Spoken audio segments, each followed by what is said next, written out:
Rob Boyle. Good morning.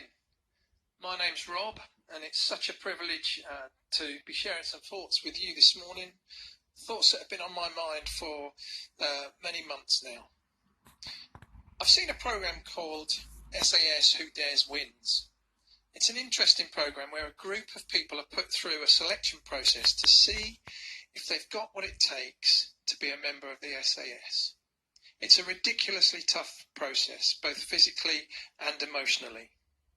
At times, the candidates will be hooded, dragged to an interrogation room and set them down in front of the staff.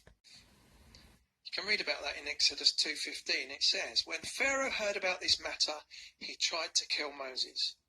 Then Moses fled from Pharaoh's presence and took refuge in the land of Midian, where he sat down by a well."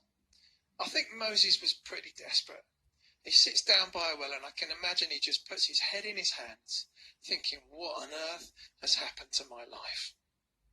Anyway, let's fast forward to the end of Exodus 2 and verse 22. Moses has got married and had a child whom he calls Gershom, which means I am an alien in a foreign land. So let's recap just for a moment. Moses has gone from being a virtual orphan to palace prince to shepherd, where he ends up wandering around the desert looking after his father-in-law's sheep for the next 40 years. I imagine he must be pretty desperate by this time. He definitely has a backstory. Then he has an encounter with God. For some of us, the only time we'll have an encounter with God is when we're really desperate and we have nowhere else to go. I want to take a few moments to look at this encounter and what it may mean for us. Julian spoke about this encounter a few weeks back in his talk, Face the Fire. So I don't want to dwell on this for too long. Rather, a few verses further on.